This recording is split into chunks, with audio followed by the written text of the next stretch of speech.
En fait, c'est des goujats qui se jouent de nous, quoi. Donc, nous ne sommes plus dans une république. Actuellement, c'est à croire que dañu nekk dans une république bananière. Parce que tey boo xoolee ci dernier speech bu Diomaye bi mu accordé le journaliste sénégalais dafa am lu mu waxoon et loolu ay signes annonciateurs la woon def ni woon assemblée nationale 165 personnes lañ un jury populaire peut avoir plus de légitimité et de qualité. Vous imaginez, c'est assez grave pour un président de raisonner ainsi. Yow sa constitution dafa la wax ni la deuxième institution du pays c'est l'Assemblée nationale après le président de la République. Nga jël les propos d'un premier ministre qui est nommé nga teg ko ci kaw Assemblée nationale ay prérogatives constitutionnelles yoo xam ne yow yaa ko war a sauvegarder yaa ko war a préserver. Le président de la République moo war a nekk la clé de voûte des institutions moo war a nekk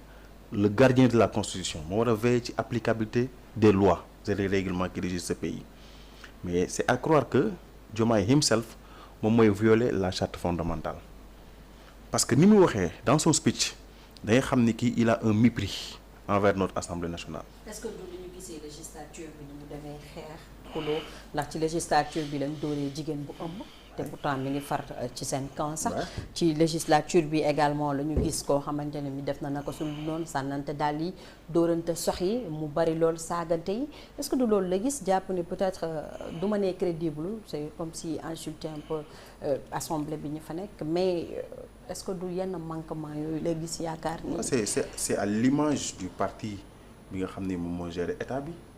parce que tey boo xoolee tous les insulteurs sont récompensés par ce régime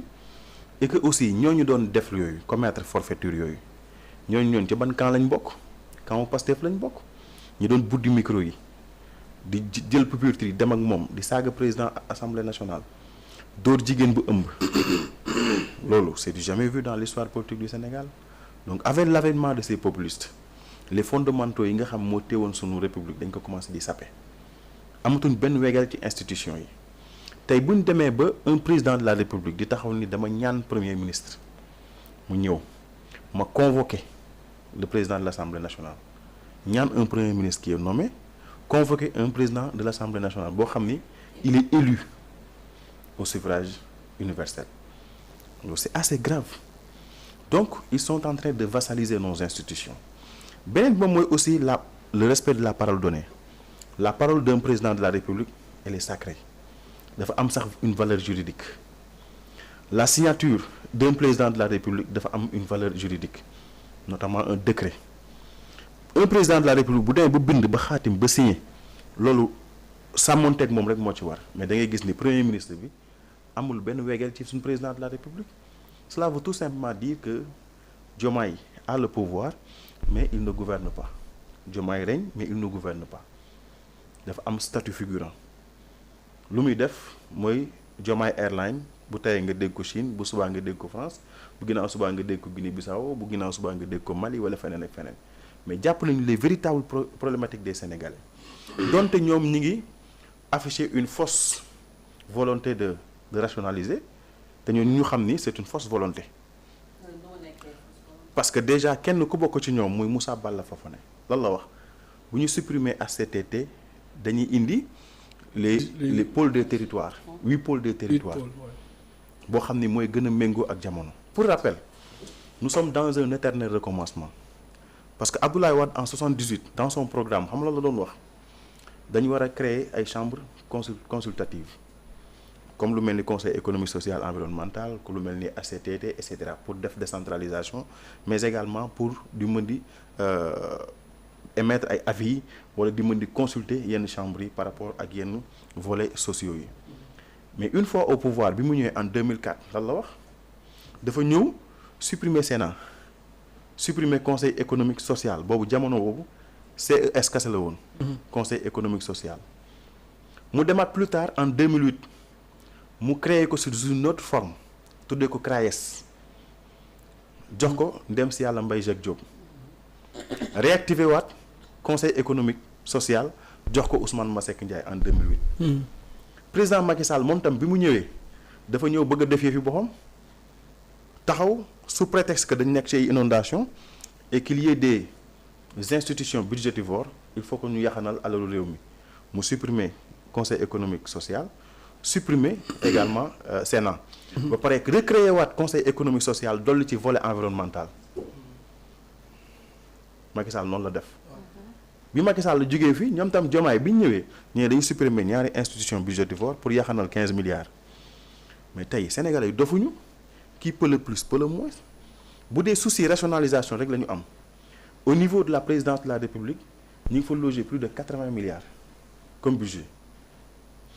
au niveau de la primature am nañ plus de 25 milliards ñu ñëw ci fonds politique yi ak fonds caisse noire yi Diomaye a plus de 11 milliards Sonko 9 milliards nga boole ko muy 20 milliards mais fi nga mën a amee 20 milliards ci benn renonciation du am coow du am tout ce tintamarre là mais 15 milliards yi soxla woo ko. mais yow xam nga ni le Sénégal mënul dem te du am fonds mënuñoo gouverner ñoom sans fonds. mais léegi bu fekkee souci rationalisation la ñu am je m'explique en d'autres termes am nañ ay caisses noires yoo xam ni c'est pratiquement 20 milliards 20 milliards yooyu ñoom il suffit ñu renoncer ci comme dafa xaram. léegi ñun duñ ko jël dañ koy réaffecté. moom laa lay mënul nekk est-ce que mën nañu doxal sans caisse noire. non mën nañ doxal sans caisse noire parce que tey gis nga réew mi ni muy fonctionner ay loi moo ko war a régir. gis nga boo xoolee li ñuy wax les finances publiques dafa am ay chartes te lépp dafa war am transparence mais dafa war a am contrôle ba mu des peut-être yenn services secrets yi comme mel ni ay mission militaire ak yu mel noonu mën naa gëm ni war na am ay fonds secrets mais fonds politique. nga xam ne c'est pour tout simplement huiler la machine électorale pour di def clientélisme wala pour di entretenir benn base politique man jàpp ma ni loolu mooy véritable préoccupation askan wi gis nga avec 12 milliards rek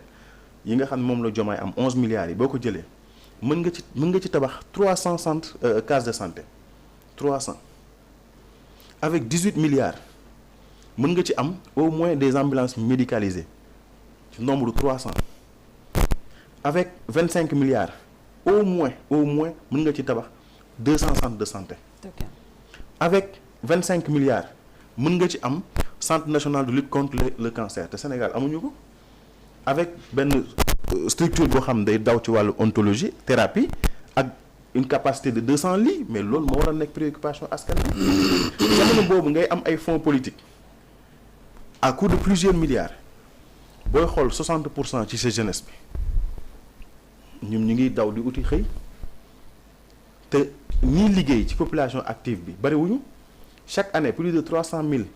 demandeurs d'emploi di déverser wu ci sa marché emploi moment bi sociétés yu bëri ñi ngi tëj ñii ñi ngi libéré yenn employés yi jëla Eiffage 1300 employés la libéré nga dem port autonome Dakar pour des machins politiques libéré nañ plus de 700 employés nga dem Lonase 600 CDE ci même situation boobu la toll CSE ci même situation boobu la toll. am na fi benn organe de presse bu annoncé récemment ni dina libérer 100 wala 200 employés mais loolu lépp dafay gën a exacerber paupérisation bi te jàpp naa ne loolu mooy la préoccupation fondamentale des Sénégalais. Okay. Aller faire une DPG jarul tout ce tintamarre avec toute cette machination. avec tout ce que cela comporte comme vassalisation de nos institutions. waaw mais moom bëggul woon salfaañe loi yeeg règlement yi dinañ ci ñëw ci DPG bi moom moo taxoon mu waxoon leen defaat leen règlement intérieur bi gars yi laalaat nañu règlement intérieur bi mais dina ñëw. mais une fois. Diomaye nee na dina ñëw une fois n'est pas coutume. Diomaye nee na c'est un habitué des faits. Diomaye nee na moom est-ce que wax na ni dina ñëw. c'est un habitué des faits. mais attends on parle du président de la République. Il faut convoquer l'histoire pour mieux comprendre cet homme. gis nga Ousmane Sonko dafa transparent man ci sama kanam. man parfois manipulation yi muy def bu commencé damay xam fi muy atterrir. gis nga en 2021 dafa waxoon ni bu ngeen jaaralee ci yoonu sama levée immunité parlementaire. ma dem wuyu ji. midi 1 minute ma dem wuyu ji bi ñu ko levé est-ce que dafa dem wuyu ji demul de dafa convoqué waat ay subterfuge nii dafa wax ni bu ngeen delloo si waatee article boobu nga xam ne c'est une loi organique bi nga xam dañ ko dindi ba nga xam règlement intérieur bi dañ jàpp ni dafa am manquement wala dafa faux dañ ko falsifié bu ñu ko dugalee suba mu ñëw def DPG mais dugal nañ ko lu tax demul